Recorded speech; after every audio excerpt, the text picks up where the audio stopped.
People often say that fate binds people in two ways. Some traverse crowds to reunite at last, while others run on parallel tracks, gazing from afar and never intersecting. I once believed Jin Chao and I belonged to the second kind. Torn apart by destiny, we once shared fleeting childhood warmth before being severed by time, distance, and broken family bonds.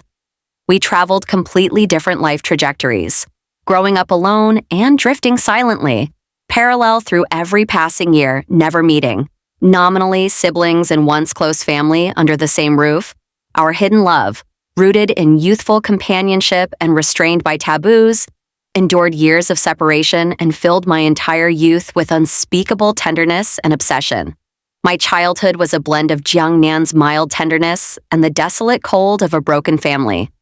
Raised delicately and gently by my mother in Suzhou, I grew up refined, well-behaved and soft-tempered, nurtured by worldly beauty and taught to treat others with propriety and warmth. Yet this seemingly stable peace never brought genuine warmth. My family was never an unbreakable harbor, merely an empty shell barely maintaining decency. My parents' marriage had long been riddled with cracks, worn down by trivial conflicts, life pressure, and estrangement, leaving only silent confrontation and growing alienation. Jin Chao was the unexpected ray of light that broke into my barren childhood.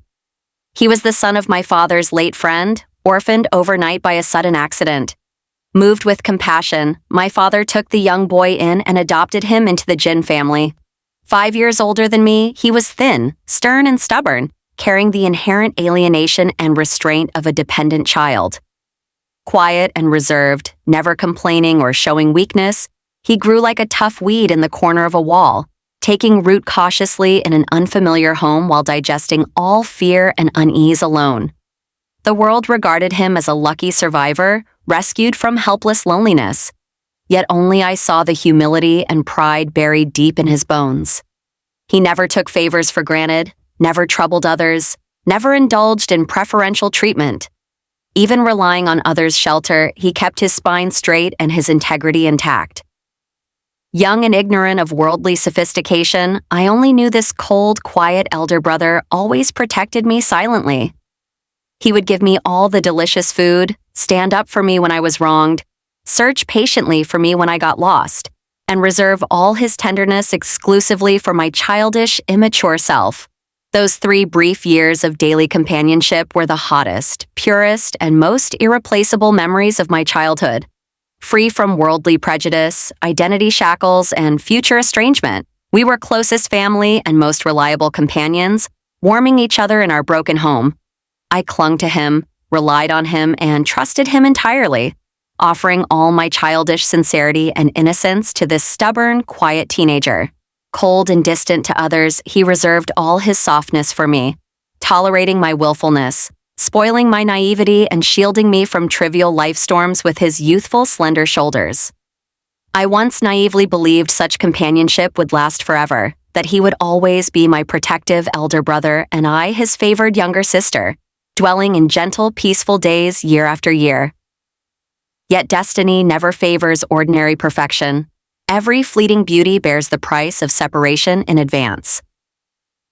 When I was 9 years old, my parents' long-accumulated conflicts erupted completely, ending their marriage with a divorce agreement that shattered our last trace of stability and tore Jin Chao and me apart ruthlessly. The separation came sudden and cruel, without warning, buffer, or proper farewell. Following the divorce, I moved south to Suzhou with my mother, rooted in the misty Jiangnan region from then on.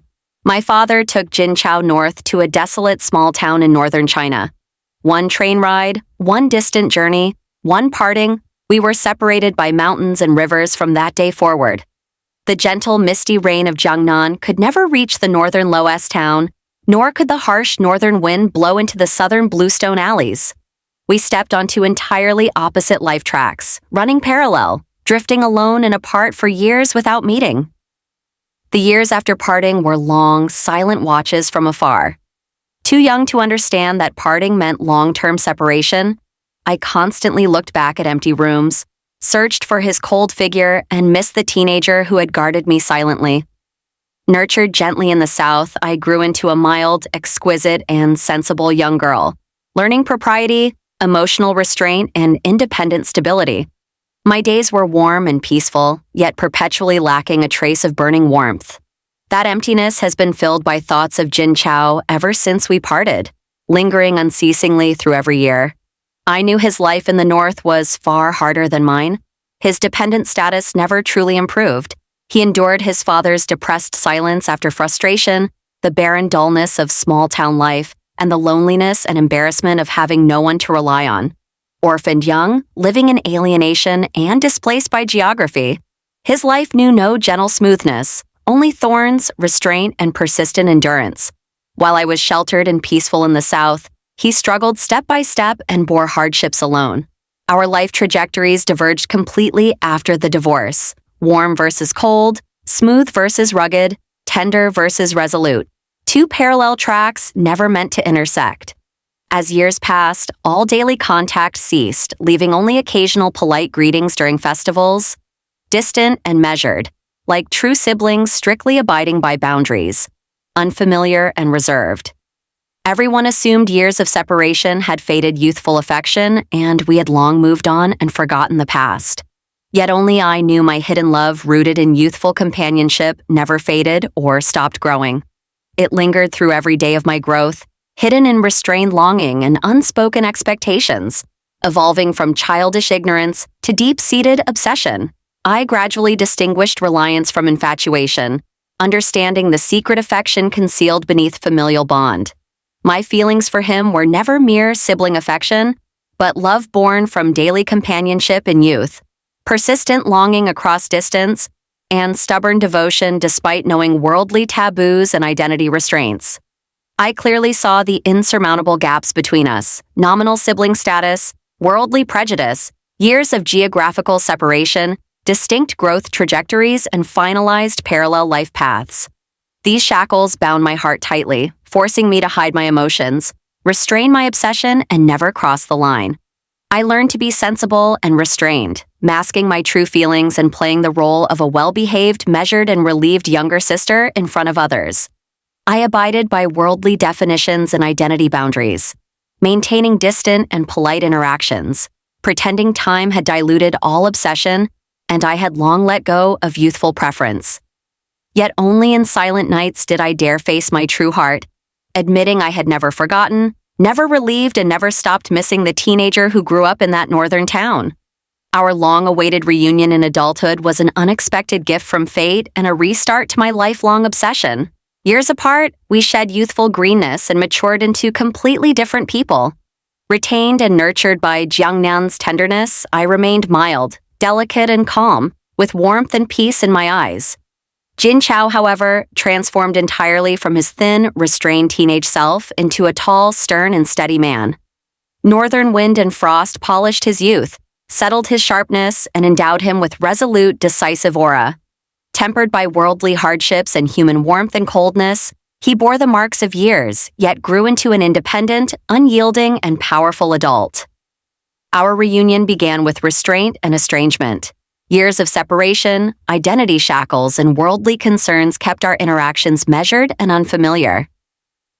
Yet I saw instantly his unchanged essence beneath the cold exterior.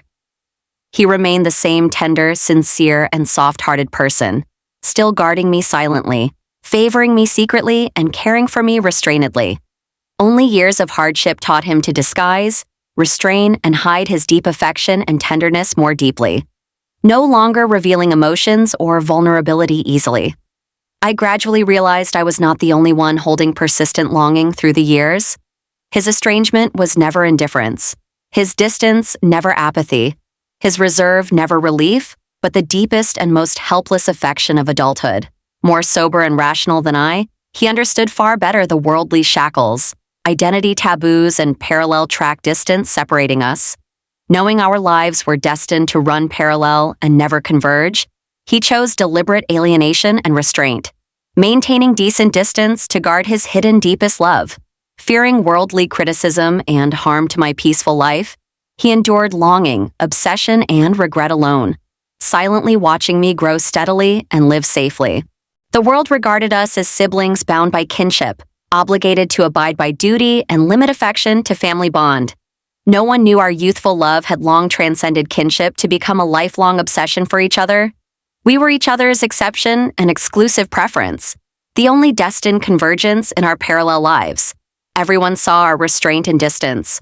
Only we perceived the care and forbearance in each other's eyes. Everyone assumed we lived separate, peaceful lives. Only we knew the unwavering obsession and deep affection hidden in our hearts. I once thought the dual-track fate was cruel, a forced separation of north and south, a lifelong parallel without intersection. In time, I understood the dual-track arrangement was ultimately the greatest fulfillment. We took root, grew and transformed on separate life paths, enduring unaccompanied years and respective hardships to settle our temperaments, polish ourselves, and enrich our lives. I learned tenderness, transparency, and self-consistency in the South. He learned perseverance, courage, and independence in the North. Two parallel tracks growing steadily apart finally converged at the end of time through mutual destined reunion and fulfillment. Our love is a long, restrained, and mutually redemptive devotion. No reckless youthful passion or fleeting infatuation, only years of silent care, hidden obsession, cross-regional affection, and mature certainty forged through time. We overcame worldly prejudice, identity shackles, geographical estrangement, and temporal friction, evolving from ignorant youth to steady adulthood, from distant gazing to side-by-side companionship, from parallel tracks to destined convergence. I finally understood all of Jin Chao's tough speech and soft heart, all his restraint and awkward deep affection. Orphaned young and drifting through life, he never received preference, protection, or support. All his tenderness, patience, care, and stubbornness were devoted solely and unceasingly to me. Surviving unsupported youth, displaced wandering, and untold hardships, he finally shed worldly roughness and vicissitudes to stand firmly before me, guarding my lifelong peace and granting me exclusive devotion. I once lived a smooth, sheltered life untouched by wind and rain, the only sweetness, light, and perfection in his bitter life. Bearing half a lifetime of wind and frost, scars and frustrations, he became the sole obsession, destination, and redemption in my gentle years. We complement each other perfectly, fitting seamlessly to fill each other's incomplete lives. My lifelong tenderness heals his lifelong desolation. His persistent steadfastness guards my lifelong peace. I no longer fear worldly judgment, hesitate over identity shackles, or regret years of separation. All parting, waiting, restraint, and distant gazing became the best foreshadowing of fate. The lonely parallel track years, the hidden unspoken affection, and the longing spanning north and south were never betrayed by time. Two tracks running parallel for half a lifetime finally converged at last. No more distant gazing or solitary drifting, only side-by-side dependence and lifelong mutual fulfillment. I finally comprehend that the finest fate is not immediate companionship at first sight, but unwavering original heart and undefeated affection after parting, waiting, and worldly experience. Once running dual tracks north and south, striving bravely alone, now converging in destiny, redeeming and fulfilling each other mutually. This love spanning endless years endured time, distance, and shackles, evolving from secret crush to lifelong companionship, from distant longing to daily intimacy. For the rest of our lives, we share the beauty of Jiangnan misty rain and endure the harsh northern wind and frost together. No more longing across mountains and rivers, no more silent restraint of hidden feelings, no more regret for parallel tracks. My dual-track life finally awaits its destined convergence and lifelong return. Jin Chao is the amazement of my youth, the obsession of my adulthood, and the perfection of my remaining years, the one and only destined convergence in my parallel track life, unwavering and irreversible.